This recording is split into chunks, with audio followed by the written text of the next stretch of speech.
Most of you aren't subscribed. Make sure to subscribe, as it helps out the channel. Without further ado, the series starts with our MC, Mao.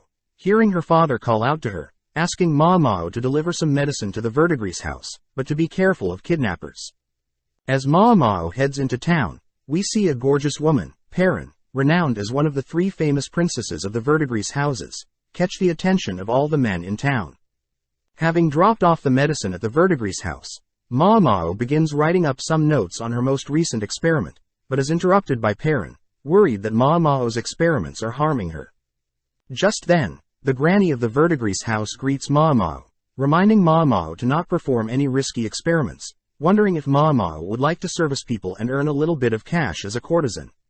Not wanting any part of the offer, Mao swiftly leaves, telling Granny that she had left her medicine, but right as Mao leaves, the other 2 princesses appear, sad to not see Mao.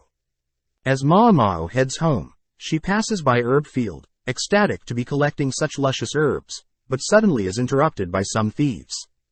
Kidnapped and taken away, Mao gets worried that her father will be stressed about her disappearance, but at the same time, we see a blue-haired lady, Lady Lahua, give birth to a boy, and a red-haired lady, Lady Gyokuyu, give birth to a girl, both at the same time.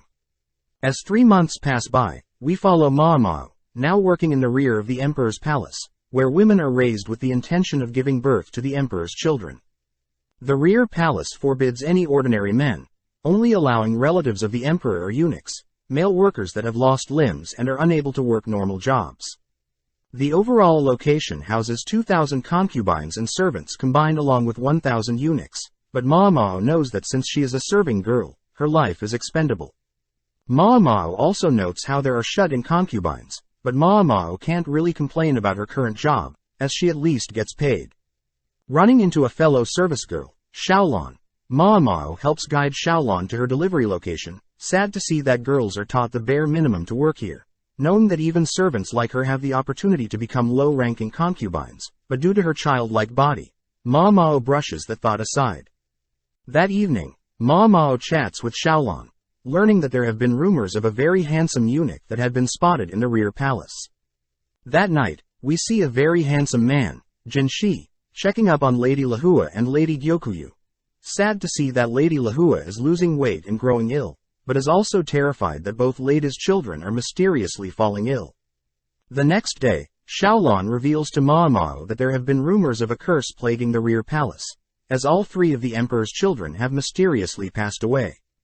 Apparently, this curse is also occurring to the blue-haired lady, Lady Lahua, and the red-haired lady, Lady Gyokuyu as well. Mao states that since Lady Lahua gave birth to a boy, she would be considered the empress consort and the higher ranking of the 2 women, but there are rumors that the emperor favors Lady Gyokuyu, meaning a power struggle is inevitable.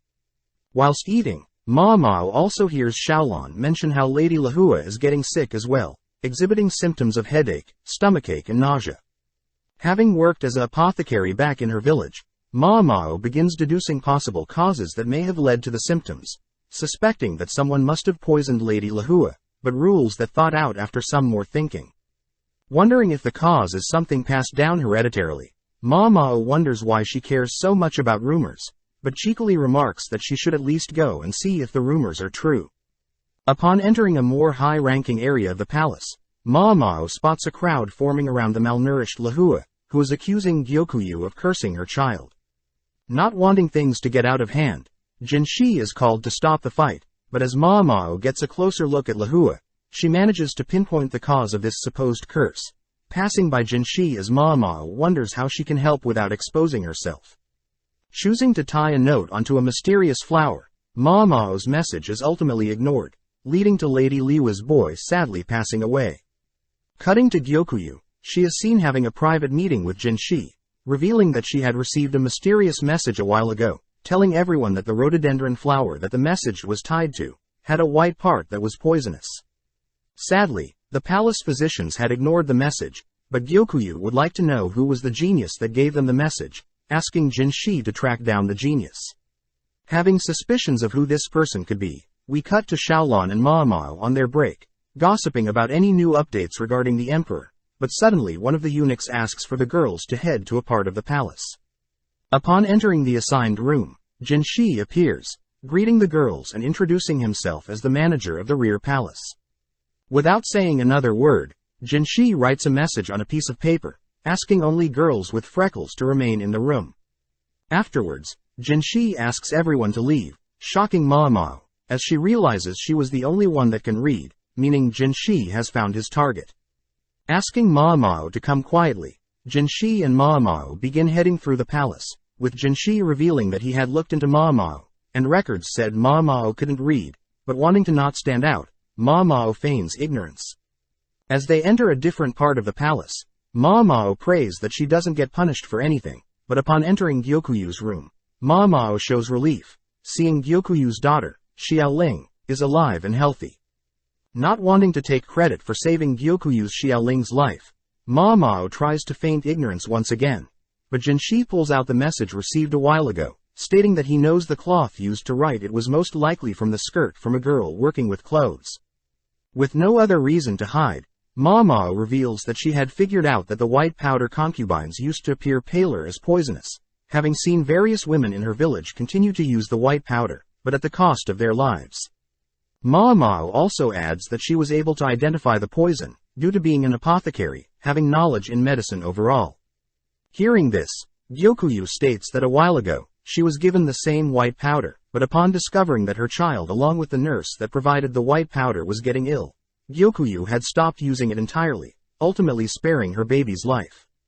Apparently, Gyokuyu had tried to warn Lahua about the white powder, but Lahua wouldn't listen. Fearing what is to come next, Mao asks what Gyokuyu plans to do with her, but with a cheerful smile, Gyokuyu states that Mao from today will be Gyokuyu's lady-in-waiting, just like an assistant.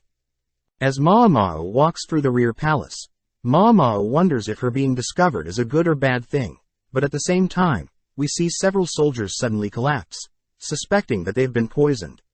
Seeing their men get poisoned, the leader of the soldiers accused the village leader for assisting the enemies, but just then we cut back to Jinshi, who has just learned of poisoning to their soldiers.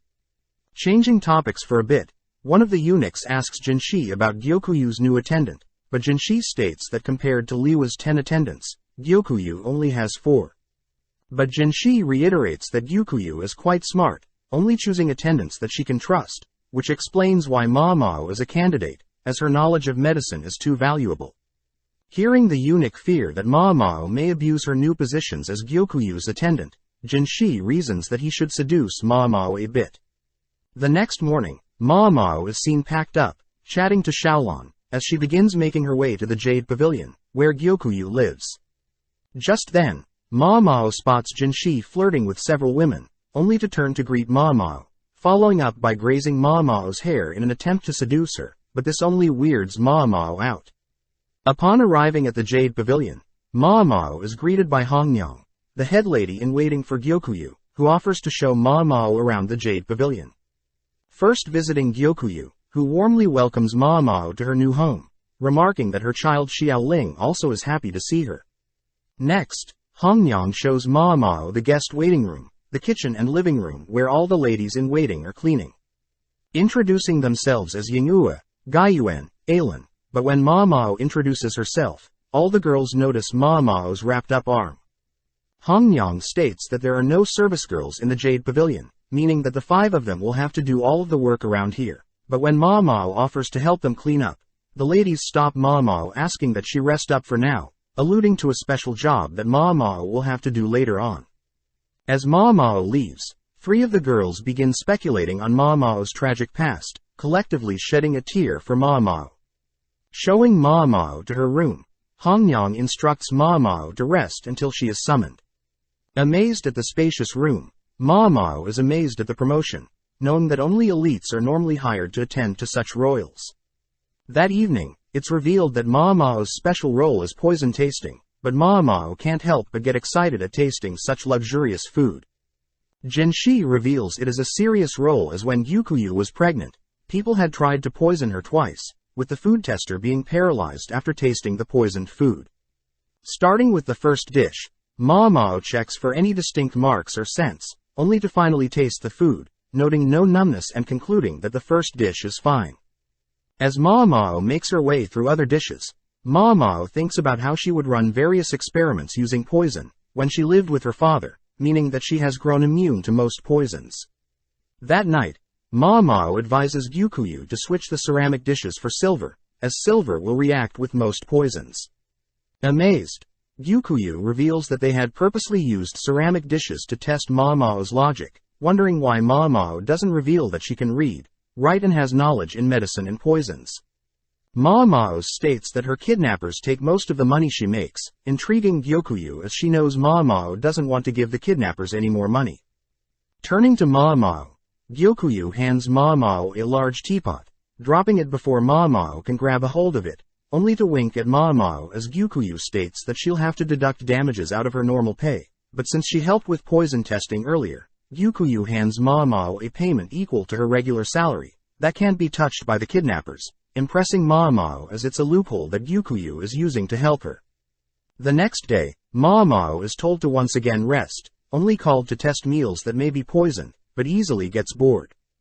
Just then, Mao is called by Gyukuyu and Jinshi, who once again tries to seduce Mao, but no luck.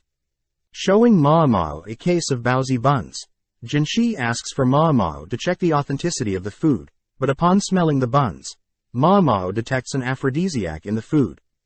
Amazed, Jinshi admits that he knew of the aphrodisiac in the food, which weirds Mao out, believing that Jinshi wanted her to eat it, making Gyukuyu laugh. Getting serious, Jinshi reveals that a group of soldiers had reported being poisoned not so long ago, exhibiting signs of nausea, difficulty breathing and other ailments. Due to suspicions, the soldiers had planned to punish the head of the village, but luckily one of the officers convinced otherwise, putting the punishment on hold. Asking if the soldiers ate outside, Mao realizes the cause of the issue, heading to a nearby rhododendron flower to explain. Chewing on one of the flower petals, Mao states that the flower gives the same symptoms listed, but in some cases, wood from trees can cause the same symptoms when burnt, making Jinshi realize that the soldiers did indeed use wood to start a fire. Relieved that the soldiers didn't harm the innocent villagers, Jinshi wonders if Mao can make him an aphrodisiac. Hearing this, Mao gets excited, knowing that she'll finally get to experiment with making various drugs, replying that she can try given the proper equipment. That night as Jinshi returns to his office, a random concubine attempts to seduce Jinshi, but Jinshi blatantly rejects her offer. Chatting with an eunuch, Jinshi reveals that he has been stationed here by the emperor, to test the loyalty of his concubines, but it's sad to see that most concubines end up betraying the emperor's trust. As Jinshi thinks about Mao, he admits that Mao is the only girl that is not attracted to him, making Jinshi curious as to what may convince her otherwise. The next morning, Mao visits the quack doctor, running into Gaoshin, Jinshi's assistant. As the quack doctor judges Mao for being a mere servant, Gaoshin guides Mao to a storage room, overwhelming Mao as she gets to experiment with all sorts of materials. As Mao is gleefully dancing, Jinshi interrupts, forcing Mao to get to work. As Mao begins writing up some things, she's amazed at how much paper she gets to use, pleased that Gaoshin is a quick learner compared to Jinshi who's standing idly by. Upon checking to see if there is enough cacao, Mao is disappointed to see a lack in supply, but Jinshi reassures Mao that he can easily obtain more. Back at the Jade Pavilion, Mao has gathered milk, butter, sugar, honey and powdered cacao, intriguing the other girls, as those are all expensive ingredients. As Hongyang orders the other girls to stop slacking, we see Mao finally begin to craft the aphrodisiac, stating that she had tasted cacao only once in the past, in the form of chocolate, which is considered an aphrodisiac. With everything mixed, Mao leaves the concoction to harden, but Mao also gets the idea of turning the leftovers into brownies, setting them on a shelf as she cleans up the mess. As Mao passes through the courtyard, she suddenly spots various herbs growing on the field, distracted by the various herbs, only to rush back to the kitchen where she sees everyone waiting for her. Apparently, the three girls had snacked on the brownies, and are now too exhausted to work. Presenting her chocolate and brownies to Gyukuyu and Jinshi, Mao warns that the aphrodisiacs are quite potent, and that they are 3 times as effective as most stimulants. As Gyukuyu leaves, she remarks that Mao is not knowledgeable with medicine but also can make drugs. With Jinshi and Ma Mao alone, Jinshi kisses Ma Mao on the back of her neck, only to leave. That night, we follow a lady walking through the palace, only to spot a mysterious figure high up on the palace walls, malnourished and pale. Cutting back to earlier, we see Jinshi talking with Lady Fuyu, but their conversation ends with Fuyu storming out. That night, a lady is seen dressed in all white, approaching another lady, terrifying the innocent bystander. The next morning, we follow Gyukuyu's 3 attendants chatting about their lives before serving Gyokuyu, even discussing how trade between western and central capitals is due to Gyukuyu influencing the emperor. The ladies also mention how stressful it was when Gyukuyu was pregnant, as many people were against a princess from a foreign land, giving birth to a child of the emperor. Following Ma Mao, we see Yingua check up on her, impressed that Ma Mao even knows how to make cold medicine. Upon seeing Ma Mao's wrapped up arm, Yingua checks to see if Ma Mao needs any help, reminding Ma Mao that she can vent to her if she needs. Changing topics, Yingua asks if Ma Mao is aware of a spirit haunting the rear palace, intriguing Ma Mao as she asks Xiaolan about the rumor. Xiaolan states that the ghost lady was sighted a few weeks back, only appearing at night near the Easter castle walls. Ma Mao notes how there are gates on the north, south, east and west of the palace, but each gate is heavily guarded and surrounded by a moat. Xiaolan states that the corpse of the ghost lady supposedly exists at the very bottom of the moat, but Ma Mao notes how that is simply a cliché of all ghost stories. Visiting the quack doctor, Ma Mao is amazed that the doctor is now treating her like a normal human being, ever since discovering that she is knowledgeable in medicine as well. When the quack doctor attempts to serve Ma Mao snacks and tea, they are suddenly interrupted by Jinshi, who asks to join them. As Jinshi sits beside Ma Mao wonders what Jinshi's role in the palace is, thinking dirty thoughts, only to be brought back to reality. As the doctor returns with tea and snacks, Jinshi sends the doctor away to search for items, leaving Jinshi alone with Ma Mao once again. Now alone, Jinshi asks Ma Mao about the ghost girl rumor, catching Ma Mao's intentions when Jinshi mentions sleepwalking. Moving in close, Jinshi asks if Ma Mao can cure sleepwalking, but when Ma Mao states that she doesn't know how, Jinshi annoys Ma Mao until she agrees to give the problem a go. That night, Gaoshan guides Ma Mao to the eastern palace walls, but on the way asks if Ma Mao can stop glaring at Jinshi as if he were an insect. Shocked to see that Gaoshan knows of her disgust for Jinshi, but Gaoshan reveals that Jinshi tends to fantasize about Ma Mao when he's in his office. As they make it to the eastern wall, Ma Mao is captivated by Lady Fuyu, who is dressed in all white, marvelously dancing in front of the moon. The next morning, Ma Mao speaks with the quack doctor, learning that Fuyu was supposed to serve the emperor, but when she had failed to perform in front of the emperor, she chose to shut herself away from the world, ultimately scheduled to be a reward for a military officer. Knowing that she needs more information to cure Fuyu's supposed sleepwalking, Ma Mao asks for directions to Fuyu's room, but before Ma Mao leaves, she learns that Fuyu is from a poor country, which the quack doctor believes that Fuyu doesn't want to go back to. As Ma Mao and Gaoshan spy on Fuyu, Ma Mao is surprised to see Fuyu so timid, reminding her of the Fuyu cotton rose, a flower that remains white during the day, but turns deep pink during night.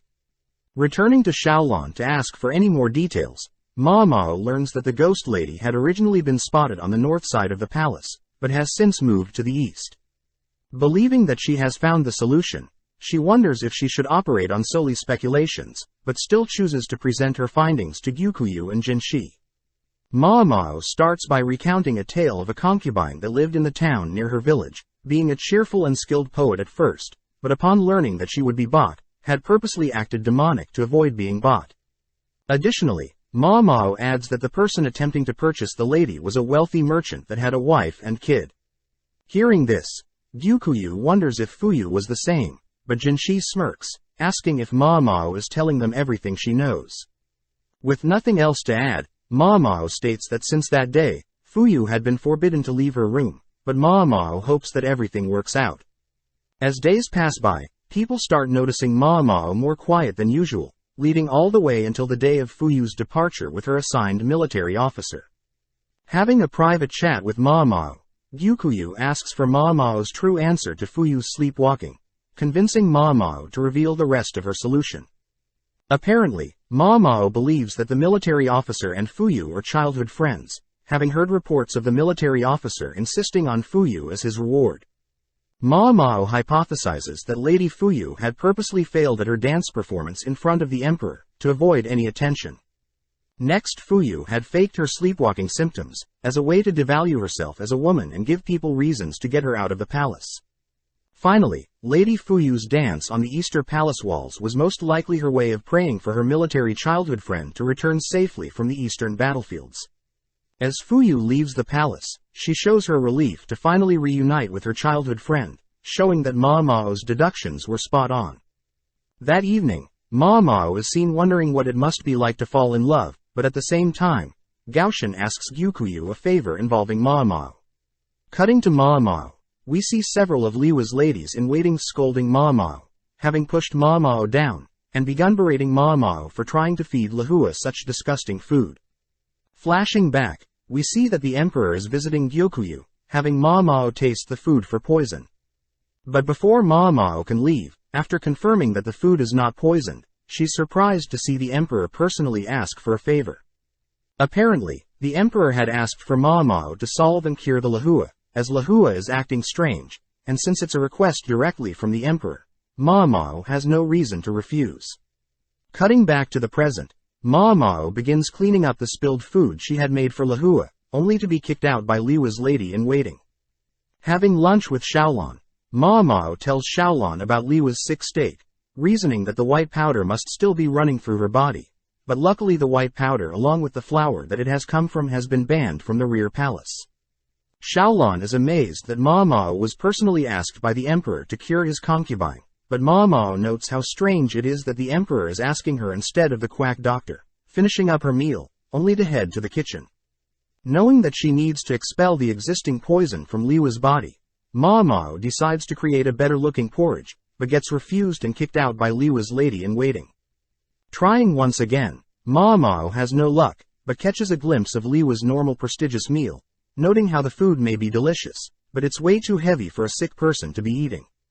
As Ma Mao is kicked out, we see Jinshi off to the side observing her, watching as Ma Mao continues to try and serve Lihua, but her ladies-in-waiting continue to refuse Ma Mao's help.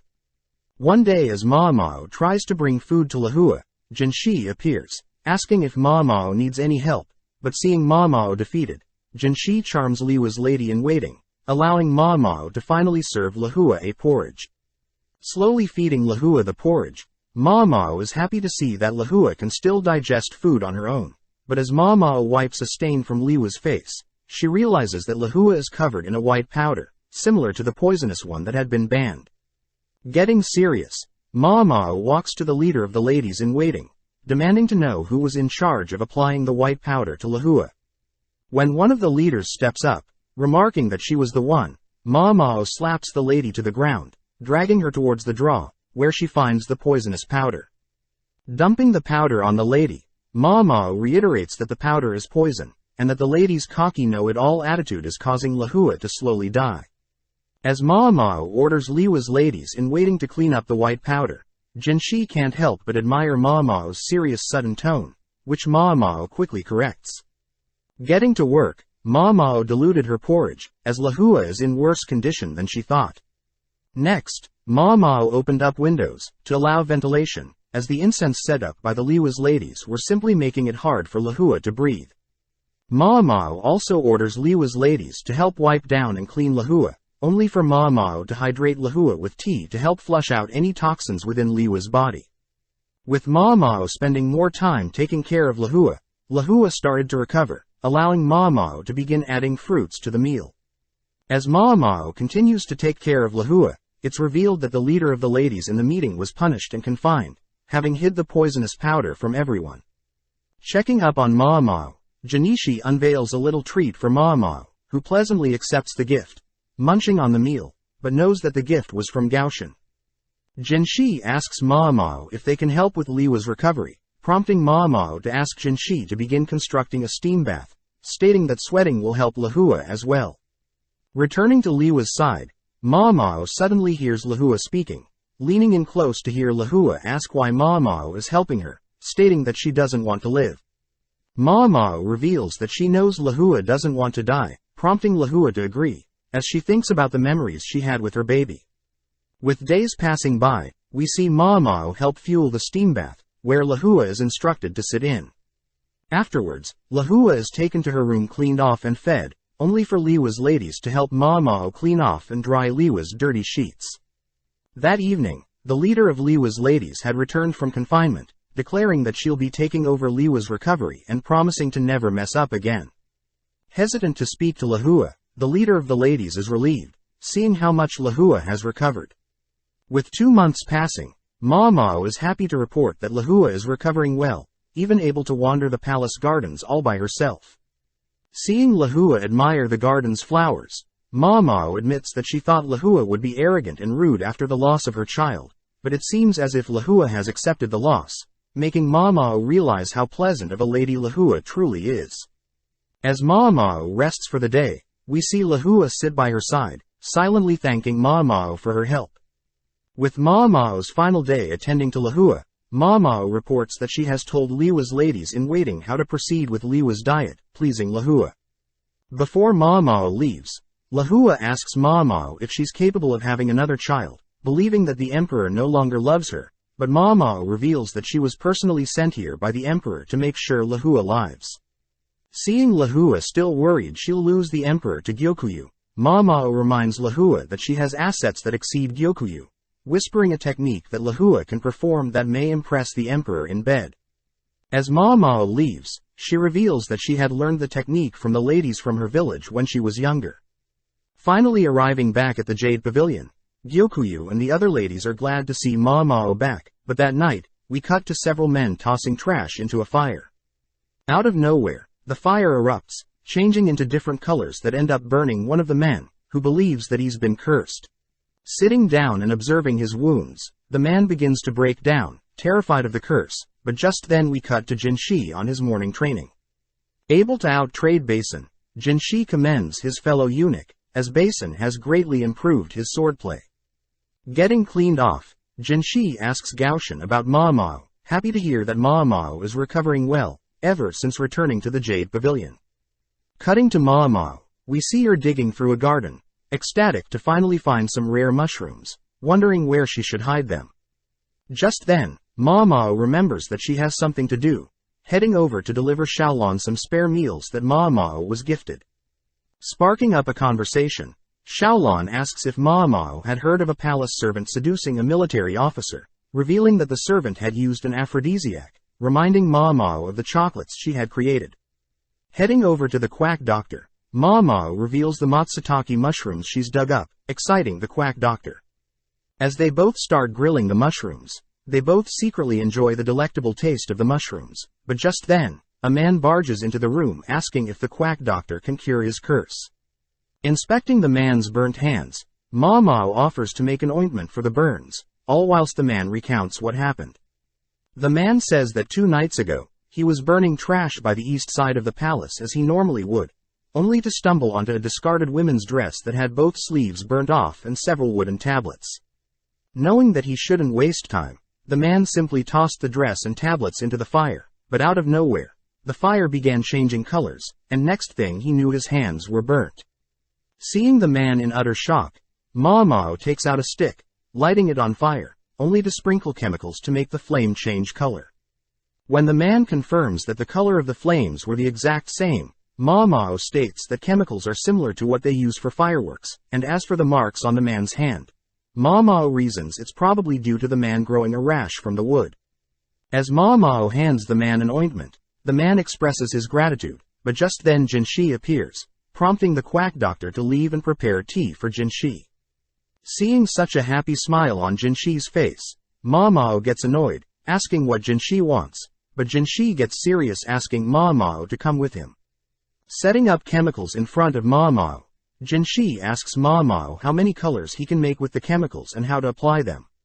Mao states she's not too sure, but she knows some chemicals can be dissolved in oil and some in water. Before Mao can leave, Jinshi asks for the chemicals to be teapot steamed, shocking Mao, as Jinshi had found out she was hiding something. As Mao leaves, Jinshi orders Gaoshan to find everyone that had suffered rashes from holding wooden tablets, but Ma Mao knows that the wooden tablets were most likely used to decode a secret message. Heading back to the Jade Pavilion, Ma Mao wonders why everyone is in a rush, forced to try on a dress, only to learn that twice a year a garden party is held for the emperor and the high officials. On top of the emperor, his 4 upper-ranking concubines, the prestigious consort, Gyokyu, the wise consort, Lahua, the virtuous consort, Lishu, and the pure consort A Duo. Hongyang states that last time, Lahua and Gyokyu couldn't attend due to giving birth, but this time, Gyokyu will be showing off her child, Princess Lingli, for the first time. Knowing that she can't skip out on attending, knowing that she'll have to help taste Gyokuyu's food, Ma Mao asks for Hongnang's help getting ready for the party. Hongnyan states that they'll have to pad up Ma Mao a bit, remove her freckles and apply makeup. With Ma Mao dreading having to smile at the high-ranking officials and stand in the cold wind, Ma Mao gets an idea, rushing to prepare things. That night, Hongnyan checks up on Ma Mao, seeing that Ma Mao has cooked up some orange and ginger snacks to help warm up the guests. When Ma Mao shows off an additional layer she sewed onto her dress to keep hand warmers, Hongnyan begs Ma Mao to do the same for the other girls. Ma Mao immediately gets to work. As word spread of Ma Mao's pocket warmer trick and orange snack, Jinshi and Gaoshan ended up visiting, along with the emperor's seamstress and cook, asking to learn Ma Mao's techniques. With several days going by, Ma Mao rushes to prepare and learn everything needed for the garden party, managing to finish preparations the day before, but at the same time, Gaoshan reports that he hasn't been able to track down any other victims that have been received burnt marks like the cursed man. With the big day arriving, Ma Mao and the ladies all gather around Gyokyu, stunned at Gyokuyu's crimson beauty. As a token of appreciation, Gyokyu lends a piece of jewelry to each of her ladies in waiting, reminding Ma Mao that she is now part of her family. Just then, the ladies grab hold of Ma Mao, beginning to transform Ma Mao into a true woman, but as one of the ladies cleans off Ma Mao's face, they all stop and gather around Ma Mao's face. With all 4 princesses entering the assigned area, we see Jinshi greeting all the princesses, managing to charm Lishu, heading to greet Gyokyu last. As Jinshi greets Gyokyu, he notes how Gyokuyu's crimson outfit and her jade eyes complement each other. But spotting Ma Mao to the side, Jinshi attempts to tease her a bit, but is stunned to see Ma Mao's gorgeous face. Having not recognized her, Jinshi compliments Ma Mao for applying makeup and removing her freckles, but Ma Mao reveals that she never had freckles to begin with. Finding it strange that Ma Mao would fake her freckles, Jinshi is shocked to learn that back in Ma Mao's village, men would prey on any women they can. But by faking freckles, Ma Mao would never be attacked or assaulted due to her ugly looks and childlike figure. Additionally, Jinshi learns that Ma Mao was kidnapped from her village, apologizing for something so sad to happen to such a talent like Ma Mao. Ma Mao states that it isn't Jinshi's fault, but Jinshi pulls Ma Mao close, giving Ma Mao his hairpin, only to leave. As other ladies voice their jealousy at Ma Mao, Gyokyu approaches Ma Mao, uttering that Ma Mao no longer belongs to a single person. Before Ma Mao can learn what that means, the garden party begins, overwhelming Ma Mao as the sheer scale of the party is unimaginable. But at the same time as the food for the guest is served, we cut to an ominous silhouette. Check out one of our other videos on the screen or in the info card above. Subscribe, like and comment.